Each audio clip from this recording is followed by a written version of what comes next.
बिस्मिल्लाहिर्रहमानिर्रहीम। अस्सलाम वालेकुम। आप लोग देख रहे हैं YouTube channel law and wisdom. आज की वीडियो में हम बात करेंगे कि 1962 का जो कॉन्स्टिट्यूशन था, जो पाकिस्तान का दूसरा कॉन्स्टिट्यूशन था, उसके साइलेंट फीचर्स क्या हैं। सबसे पहले इंट्रोडक्शन की बात करें तो देखें कि पाकिस्तान ने अपना जो पहला कॉन्स्टिट्यूशन या पहला जो दस्तूर आइन था वो 1956 के अंदर बनाया था। फिर मैंने आपको बताया कि वो जो कॉन्स्टिट्यूशन है उसको 1958 के अंदर 7 अक्टूबर को ख़त्म कर दिया गया। और वो किसने किया? वो जनाब हमारे जो पहले प्रेसिडेंट थे इस्कंदर मिर्ज़ा साहब, उसने इसको ख़त्म कर दिया। और ये वो मिर्ज़ा साहब हैं जो हमारे आखिरी गवर्नर जनरल थे। 56 से पहले हमारे पास गवर्नर जनरल हुआ करता था, उसका नाम तब्दील करके हमने उसको अपना प्रेसिडेंट बना दिया। इस जो इस्कंदर मिर्ज़ा साहब हैं, इन्होंने इस कॉन्स्टिट्यूशन को ख़त्म किया, मार्शल लॉ लगाया और जनाब जनरल मोहम्मद अयूब ख़ान को चीफ़ मार्शल लॉ एडमिनिस्ट्रेटर मुकर्रर किया। लेकिन फिर देखें आगे क्या होता है कि उसी अयूब ख़ान साहब ने इस्कंदर मिर्ज़ा को जो है ना मुल्क से बाहर भेज दिया और ख़ुद प्रेसिडेंट बन गया। और फिर उसने 1962 के अंदर दूसरा कॉन्स्टिट्यूशन इंट्रोड्यूस करवाया। लेकिन जनाब किस्मत की क्या देखते हैं कि वही कॉन्स्टिट्यूशन 1969 के अंदर उसको फिर ख़त्म कर दिया गया 25 मार्च को। और यहिया खान जो थे उस वक्त के बंदे प्रेसिडेंट थे, उन्होंने इसको ख़त्म कर दिया। अभी आप देखें कि 9 साल के बाद एक आइन बनता है पाकिस्तान के अंदर। कितने सालों के बाद? 9 सालों के बाद। 47 में आज़ाद हुए, 56 में पहला कॉन्स्टिट्यूशन। उस बेचारे को 2 साल भी नहीं चलने दिया। 58 में फिर उसको मार दिया हमने। और उसके बाद जनाब 58 के बाद 59, 60, 61 फिर जाके 62 के अंदर हमने एक दूसरा कॉन्स्टिट्यूशन बनाया। फिर जनाब उसको भी 62 से लेकर 69 यानी 7-8 सालों के अंदर फिर हमने जनाब 69 में उसको मार दिया। ये क्या चल रहा था? ये मजाक चल रहा था हमारे मुल्क के साथ। आप देख रहे हो हमारी तारीख़ कि हमने 20 साल तक यानी 73 में जाके हमने कॉन्स्टिट्यूशन बनाया, यानी 47 से लेकर 73 तक हम अभी क्लियर ही नहीं थे कि भाई हमें कौन सा कॉन्स्टिट्यूशन चाहिए, हमें क्या चीज़ बनानी चाहिए, क्या नहीं चाहिए। मतलब 20-25 साल से ज़्यादा हो गए और हम अपना कॉन्स्टिट्यूशन नहीं बना पा रहे थे।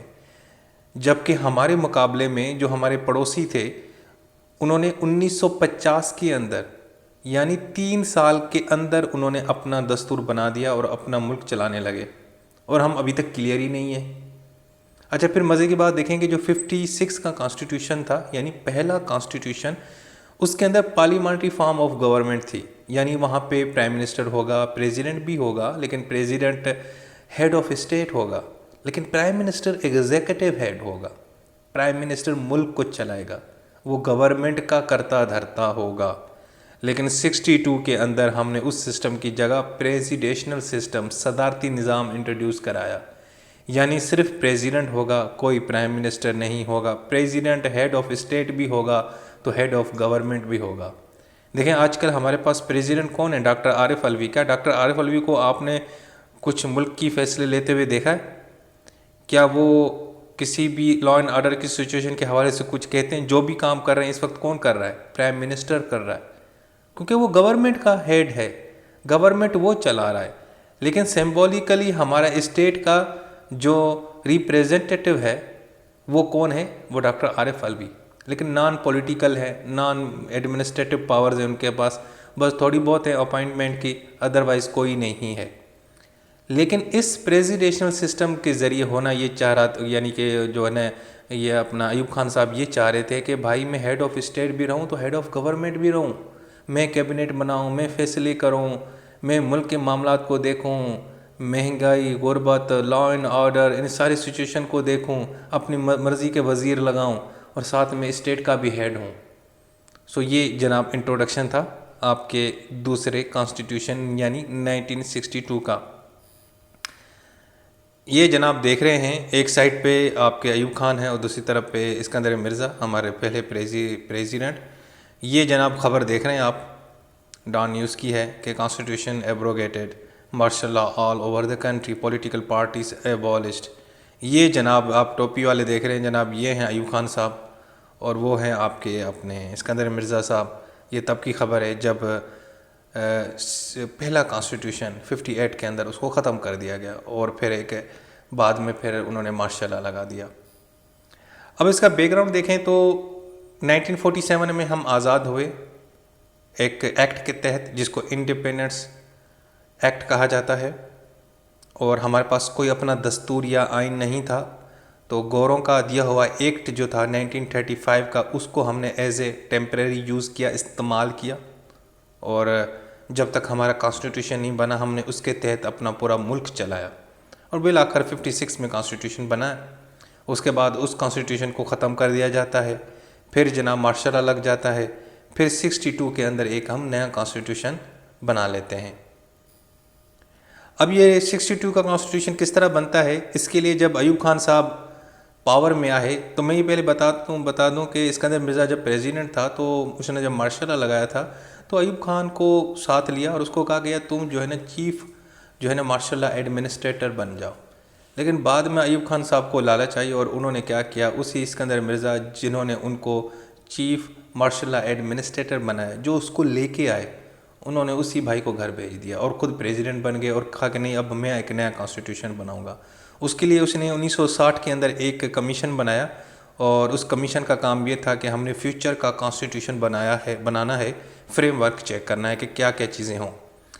जनाब फिर उस कमीशन ने एक साल के बाद यानी 6 मई 1961 के दिन, और कहीं पे तो 29 अप्रैल भी लिखा जाता है, उन्होंने जनाब ये रिपोर्ट बना के अयूब खान के सामने पेश की। अयूब खान ने उसको अच्छे से देखा और उसकी जो कैबिनेट यानी उसके जो वज़रा थे, उसके जो मिनिस्टर्स थे, जिस तरह आजकल शहबाज शरीफ के जो मिनिस्टर्स हैं जिसमें बिलावल है, जिसमें अपना एहसन इकबाल है, राना सनाउल्लाह है, ये इसके वज़रा है ना, ये कैबिनेट है, वफाकी काबीना जिसको हम बोलते हैं। इन सब ने जनाब आखिरकार इस कॉन्स्टिट्यूशन को अप्रूव किया, मंजूर किया, और बिल आखिर अयूब खान साहब ने बतौर प्रेसिडेंट 1 मार्च 1962 को इसको जो है ना अप्रूव किया, और 8 जून 1962 को हमने इसको पूरे मुल्क के अंदर इन्फोर्स कर दिया गया। ये कॉन्स्टिट्यूशन, इसमें 250 आर्टिकल्स थे, 12 पार्ट्स थे, 3 शेड्यूल्स थे। तो भाईजान इससे फिर ये हुआ कि मार्शल लॉ ख़त्म हो गया और एक प्रेसिडेंशियल सिस्टम इंट्रोड्यूस कराया गया जिसके प्रेसिडेंट थे जनाब अयूब खान साहब। अब इसके देखते हैं साइलेंट फीचर्स। सबसे पहले टाइटल ऑफ द स्टेट, बड़ा इंटरेस्टिंग। 1962 का जब कॉन्स्टिट्यूशन बनाया था तो उन्होंने पाकिस्तान का नाम रखा था सिर्फ रिपब्लिक ऑफ पाकिस्तान, यानी इस स्टेट का नाम होगा रिपब्लिक ऑफ पाकिस्तान। भाई साहब लोगों ने बड़ा एहतजाज किया, लोगों ने कहा ये क्या, हमारा जो पहला कॉन्स्टिट्यूशन था उसमें इस्लामिक रिपब्लिक ऑफ पाकिस्तान था, इसने इस्लामिक का वर्ड ख़त्म करके सिर्फ रिपब्लिक ऑफ पाकिस्तान कर दिया।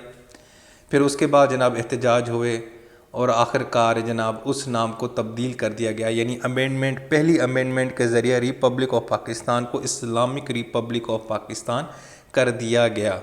ये था पहला फ़ीचर। इसका मैं आपको सबूत देता हूँ। ये कॉन्स्टिट्यूशन की ओरिजिनल कॉपी है जो आप इस वक्त स्क्रीन के ऊपर देख रहे हैं। यहाँ पे लिखा हुआ है the state of Pakistan shall be a republic under the name of Islamic Republic of Pakistan. अब ये देखें कि इस्लामिक रिपब्लिक ऑफ पाकिस्तान के ऊपर 1 लिखा हुआ है, इसका मतलब है कि ये चीज़ अमेंड की गई है, इसको तब्दील किया गया है।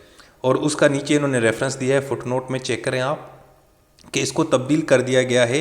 यानी पहले ये क्या था, ये लिखा हुआ है रिपब्लिक ऑफ पाकिस्तान, यानी रिपब्लिक ऑफ पाकिस्तान की जगह इन्होंने क्या किया, इसको इस्लामिक रिपब्लिक ऑफ पाकिस्तान। ये पहली अमेंडमेंट थी।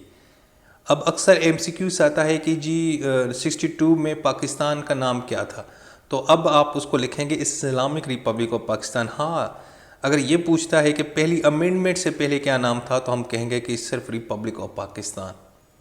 ये बात आपको समझ आ गई ना? समझ आ गई।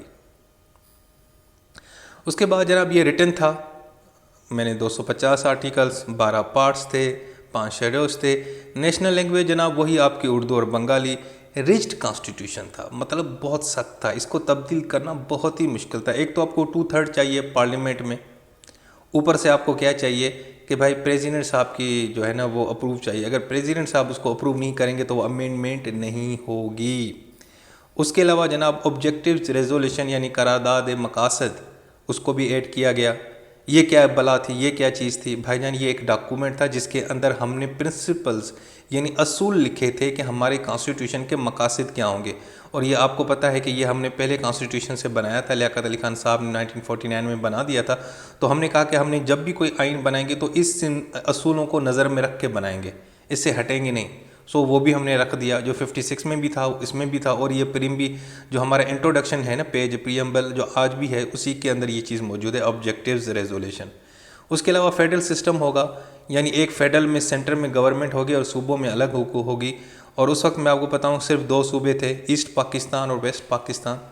हाँ जी, 1962 में पाकिस्तान के सिर्फ 2 सूबे थे। इस वक्त जो पंजाब, सिंध, बलूचिस्तान, केपी, ये पूरा एक सूबा था। और वो जो ईस्ट बांग्लादेश था, अपना बांग्लादेश था, वो एक सूबा था। और इसके अंदर 1 यूनिट फार्मूला था। 1 यूनिट फार्मूला यही था कि ये जो 4 सूबे ये यानी कि ये अलग हो, एक पार्ट है वो अलग पार्ट है, तो इसको 1 यूनिट फार्मूला बोलते हैं। सबूत के तौर पे मैं दिखाऊं, ये देखें, दोबारा स्क्रीन के ऊपर आ जाएं। ये जनाब लिखा हुआ है the republic shall consist of, ये दूसरे नंबर पे, the province of East Pakistan and the province of West Pakistan. ये 2 सूबे थे। बाकी कुछ रियासतें थीं जो उस वक्त कुछ आज़ाद थीं और कहा कि अगर वो हमारे यानी कि आ जाएंगी तो ठीक है, अदरवाइज़ बाकी 2 सूबे थे।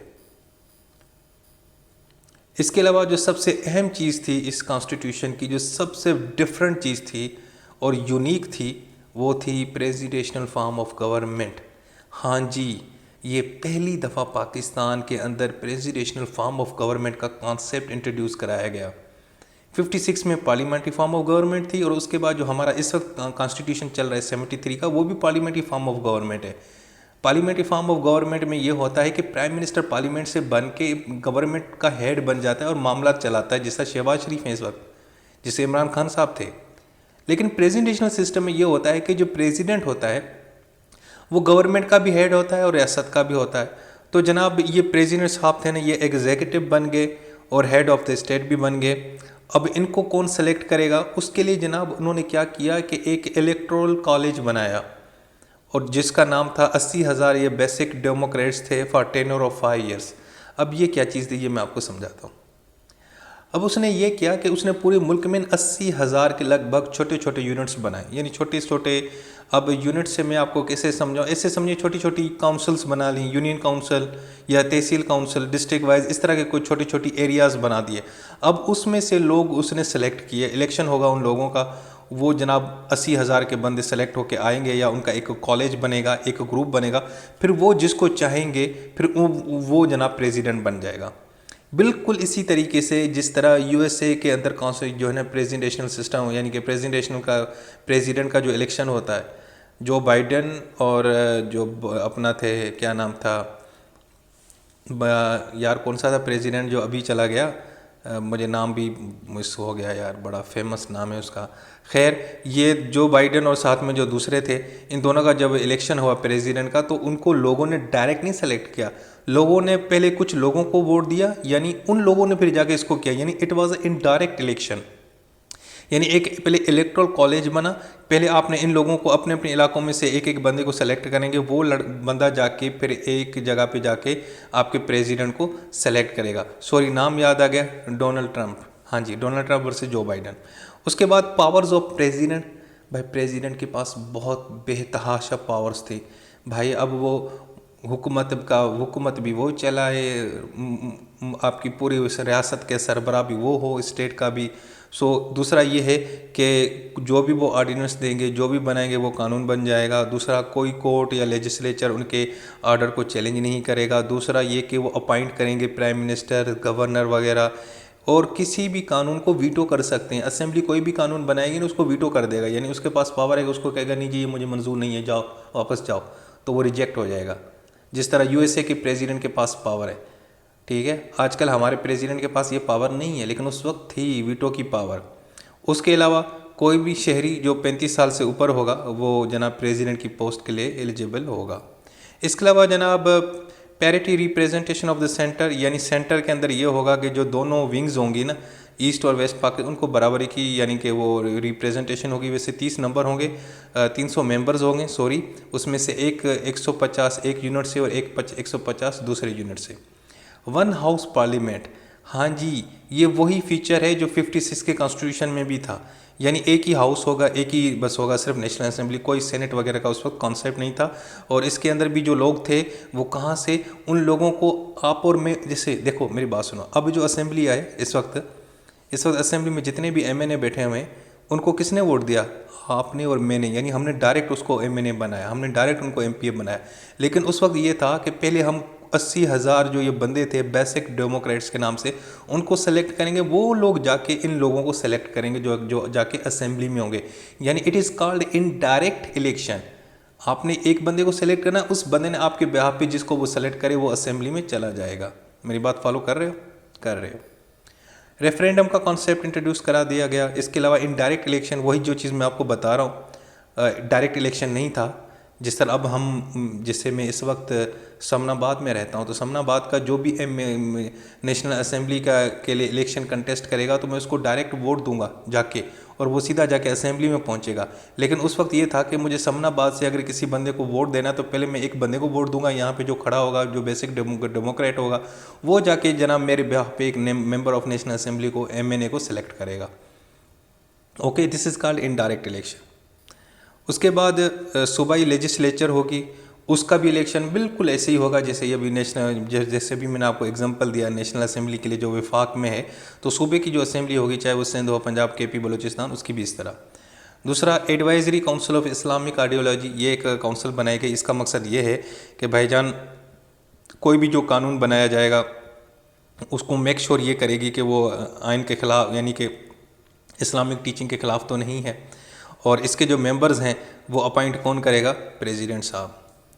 दूसरा, फंडामेंटल राइट्स की प्रोविजंस। भाई ये बड़ा इंटरेस्टिंग सा है। इसमें हुआ ये था कि आपको पता हो 62 के कॉन्स्टिट्यूशन के अंदर फंडामेंटल राइट्स पहले दिए ही नहीं थे। सुन के हैरानगी हुई ना? मुझे भी बड़ी हैरानगी हुई थी जब मैंने फर्स्ट टाइम ये सुना और पढ़ा। इन्होंने फंडामेंटल राइट्स को मेंशन ही नहीं किया था पहले। फिर जनाब लोगों ने चीखो पुकार की, एहतजाज किया, फिर जाके उसको अपना हिस्सा बनाया। 56 के अंदर तो मौजूद थे ना, मैंने आपको पढ़ा चुका हूँ आर्टिकल 3 से लेकर 22 तक, लेकिन यहाँ पे नहीं था 62 में पहले, तो फिर उसके बाद में जाके इसको ऐड किया है। दूसरा जी, अमेंडमेंट का जो प्रोसीजर है वो बड़ा मुश्किल था, मैंने आपको बताया 2/3 की मेजॉरिटी चाहिए, उसके बाद ही जाके आप वो जो है ना, उसके साथ साथ प्रेसिडेंट की जो है ना अप्रूव भी चाहिए, उसके बाद वो बनेगा। दूसरा, एक प्रेसिडेंट उसको वीटो भी कर सकता है।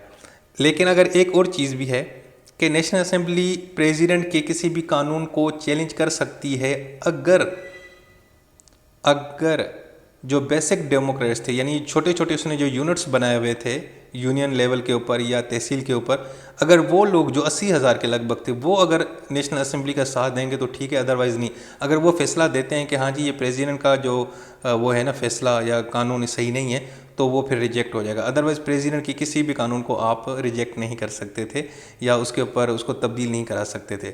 लेकिन सुनने में आता है उस वक्त भी ये जो बेसिक डेमोक्रेट थे, ये हर एक यूनिट के अंदर जो 80,000 बंदे थे, और भाईजान 80,000 बंदे में नहीं कहूँगा यार, 80,000 जो है ना डेमोक्रेट्स थे, यूनिट एरियाज़ थी। सो उन लोगों के पास उतनी पावर्स नहीं थी, वो ब्यूरोक्रेसी के अंदर कंट्रोल में थे। वो एक्चुअली जो है ना प्रेसिडेंट साहब उन्हीं को खुद ही कंट्रोल करते थे किसी तरीके से, तो वो भी यानी कि प्रेसिडेंट के खिलाफ कभी नहीं जा सकते थे। मेरी बात समझ गए हो? तो कितना कंट्रोल किस्म का सिस्टम था और प्रेजेंटेशनल थी, सारी पावर्स अपने हाथ में रखी हुई थी। सो यार दोस्तों, ये हो गया आपका लेक्चर ख़त्म, पता ही नहीं चला मुझे, मैं समझ रहा था कि आगे भी होंगी प्रोविजंस। तो भाई ये सैलेंट फीचर्स हैं 1962 के कॉन्स्टिट्यूशन की, समझाने की बहुत कोशिश की है। कमी पेशी हो जाती है बाज़ औक़ात यार, जब आप लेक्चर रिकॉर्ड कर रहे होते हो ना, और वो भी वन गो में, जब आपने एडिटिंग भी नहीं करनी, कुछ चक्कर नहीं करना। सो अगर कोई चीज़ें ऊपर नीचे हो गई हों, किसी अल्फाज के अंदर मिसिंग हो गई हो, तो यार माज़रत माफ़ कर दिया करो, पीछे पड़ जाते हो यार, ये ना किया करो, मेरी इंटेंशन को देखा करो। ठीक है जी, अपना ख्याल रखो, और कोशिश करता हूँ यार कोई मिस्टेक ना हो, लेकिन फिर भी ह्यूमन एरर जो है ना वो पॉसिबल है, आप उसको निगलेक्ट नहीं कर सकते। बाज़ औक़ात मेरे मुंह से कुछ वर्ड और निकल जाता है या नंबर कुछ और निकल जाता है, लिखा यहाँ पे कुछ और होता है, तो बच्चे परेशान हो जाते हैं। तो दोस्तों ज़रा कुछ खुद भी कर लिया करो यार मेहनत, मैं थोड़ी बहुत आपकी कंट्रीब्यूशन करता हूँ, तो कुछ आप भी अपना हिस्सा डाला करो और नेकी कमाया करो। ठीक है जी, अपना बहुत सारा ख्याल रखना। अल्लाह हाफ़िज़।